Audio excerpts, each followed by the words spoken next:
Welcome to the WRAL Daily Download. I'm Grace Holland. On Wednesday, classrooms at 12 Durham Public Schools were empty. Hundreds of teachers in the district had called out sick, but it's not a virus that's spreading in Durham County. It's a call for change. The people, united, will never be defeated. Teachers organized a sickout to protest pay cuts. It's the latest chapter in a saga that's been building in the district, and there's a lot of different perspectives on what's happening here. So we're going to hear how these teachers and parents view it. Joining us first is WRAL's Monica Casey, who was out with these teachers all day in the rain at times, I might add. Monica, thank you. Thanks for having me. So refresh our memories, because there's a lot that has gone into getting us to this point. How did we get here? Yes, there is so much that's gotten us to this point. This issue goes all the way back to a pay study that was done by DPS with a third-party consultant back in July of last year. That was obviously a long time ago. Staff was told that they would be getting raises, and some of them got them in their October, November, and December paychecks of last year. Those raises were backdated to July, so it's a lot of money that they got. The issues, though, started in mid-January. The first emails started going out to staff the Friday before Martin Luther King Jr. weekend, so the Friday before a long weekend, and those letters told staff they'd actually been overpaid due to some kind of payment issue. Then more people got more letters saying that there were going to be changes to their step pay. And I want to talk a little bit about step pay real quick. The classified staff that are impacted by this, that's a group that includes physical and occupational therapists, instructional assistants, the cafeteria staff, building staff, grounds crews, janitorial staff, pretty much everyone who is maybe not a teacher but still works in the school building and helps people get access to education. The change to their step pay involved the years of service that were going to count. The change was that instead of getting credit for years of service in other outside places like the private sector or maybe out of state, the policy changed that they'd only get credit for state years of service. So, for example, for a Durham occupational therapist we spoke to, she was at step 33 and got dropped all the way down to step 1 because she'd only been with DPS for 1 year, but had decades in the private sector working as an occupational therapist. So some big pay changes for people that were protesting here. Right, and we didn't just get to this situation today. There's been some other sick-out type things with bus drivers, and then I know there was a contentious school board meeting last week, right? Yes, so much going on. There was a sit-in inside DPS buildings. There were issues with some bus mechanics and supervisors not coming to work in a sick-out, so bus drivers actually couldn't work and couldn't run the buses. So transportation has been impacted by this as well, multiple days. Why a sick-out to the level that we saw today, and who is protesting this time? The pay issue itself impacts really only classified staff, those groups that I went through. But a lot of people who were protesting today were teachers, which you might think, well, why are teachers protesting? And the main message that I was hearing from people was that they wanted to show support for these classified staff. Even though this doesn't affect my pocket personally, it affects everything else around me, including my son, including the colleagues I work with. And it's just, this is not equitable. This is not fair. I think when a lot of us think of schools, we only think of teachers, and they want to make sure their classified colleagues aren't getting forgotten, especially those physical and occupational therapists who work with exceptional children. They help those children access the education that they have a right to. So they're really important people in our schools. There were some classified staff members also protesting, but quite a few teachers were kind of leading the charge here. And what were these rallies like when you were there? They were pretty rowdy. What are we going to do? These rallies were led by the Durham Association of Educators. So a lot of handmade signs, a lot of megaphones.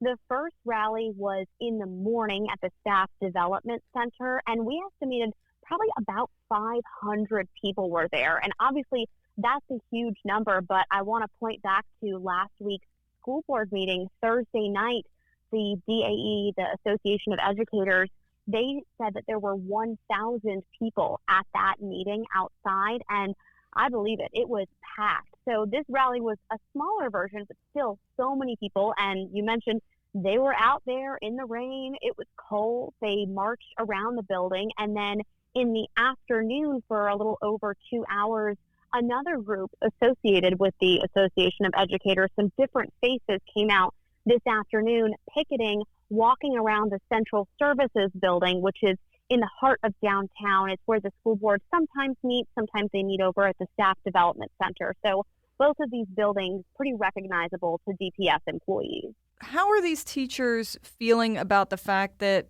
several of the schools had to close because they weren't there? Yeah, that was a question I asked a couple of teachers. Our message is that we are very sorry for the inconvenience. I'm a working parent with a student in DPS, and it's very stressful when the schedule changes, but we're ultimately here for our students. It would never be our wish not to be with our students, but if we don't feel like we can provide the education they deserve, we felt like we needed to unify behind our colleagues to do what's right for our students. This is a difficult day for everyone, but they believe this is important enough that they chose to do this concerted, consolidated effort to call out sick together. And where do they hope that this effort goes from here? The school board is meeting again this Friday at 3 p.m. They agreed to meet weekly until this issue is resolved. So they are really hoping on Friday to kind of wrap things up in a bow. They've already gotten a couple of demands met in that no employees are going to be asked to pay any money back to DPS at this time, and their January paychecks stayed at that higher rate that accounted for all of those years of service other places, but their future paychecks are a question mark. So they are really hoping those future paychecks can stay at that same level that those earlier ones were.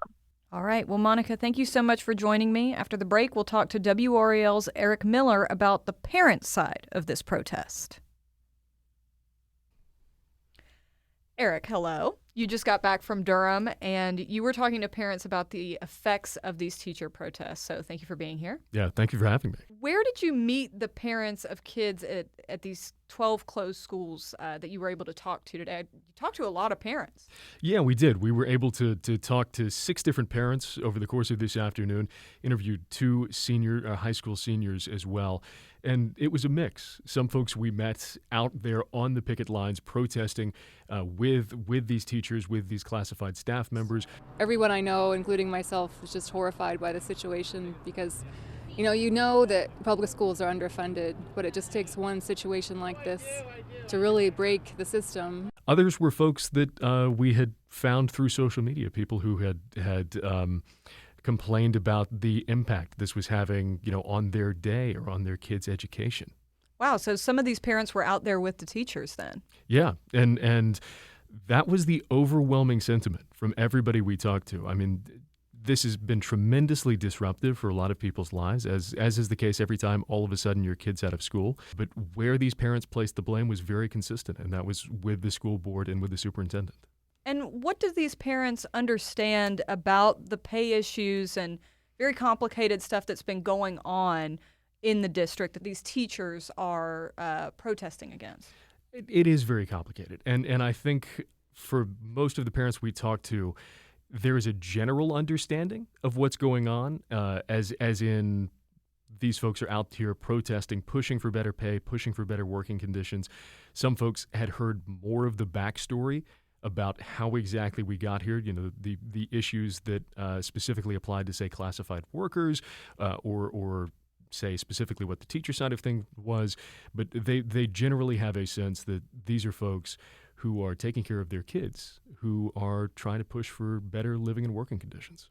Can you tell me a little bit more about the families that you spoke to today? Yeah, absolutely. There were a couple who really stood out. One of them was Jessica Corbett. She has 3 kids in Durham Public Schools, and her life has really been turned upside down the last couple of weeks. So we usually transport all 3 of our children to school first thing in the morning.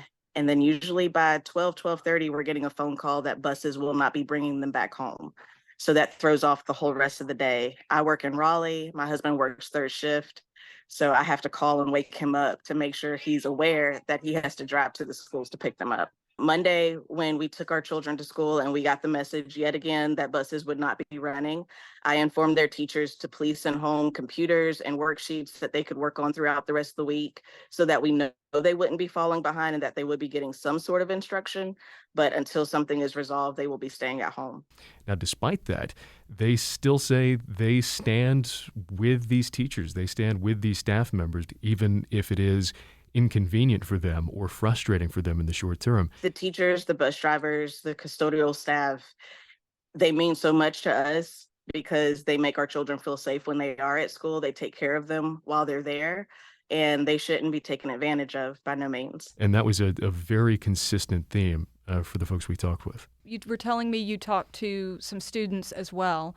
So what was their impression of how this has affected their ability to go to class and learn? Yeah, no, the two students we spoke with were Eloise Westcott and Kaylee Ressler. They're both seniors at Riverside High School. And these are girls who were in AP classes, which, as somebody who was in AP classes in high school, I think anybody who's been through that experience will know, you miss a couple of days of those classes. It's tricky to get caught back up. It takes a lot of effort. But despite that, they said, I think that it's more important to be here fighting for our classified workers and our staff than it really is to be in our class. It was important to them that the people that have inspired them and educated them, get what they're asking for here in this case. There was one story that Eloise shared with us, pointing to one of the first days that we had one of these call-outs, these sickouts from classified staff. They had to order pizza for everybody who needed food. And I think that it's been far more chaotic. Wow. I mean, that really is quite an impact for these kids. And so I'm just really struck by the unity it sounds like there is. It's not just the staff and teachers at the schools. It's a lot of the families that seem to be on board with that there's an issue here that needs to be addressed. What did the parents say about what they would like to see happen? What is the solutions that they see? Again, I think this goes back to parents' grasp of the exact specifics here.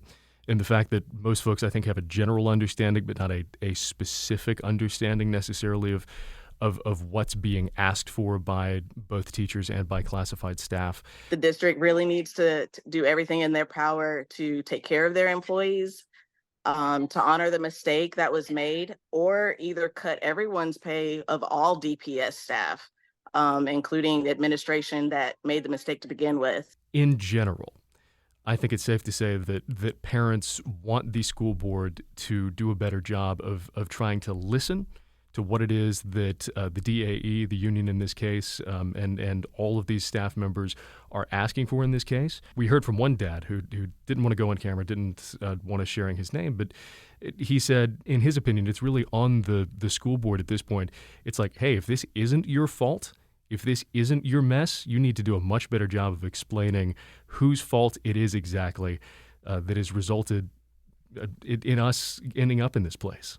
Well, Eric, thank you so much for being here, and thank you for listening to the WRAL Daily Download. If you've listened to this podcast on WRAL.com or the WRAL News app, you can also find it in Apple Podcasts, Spotify, or anywhere you listen to podcasts.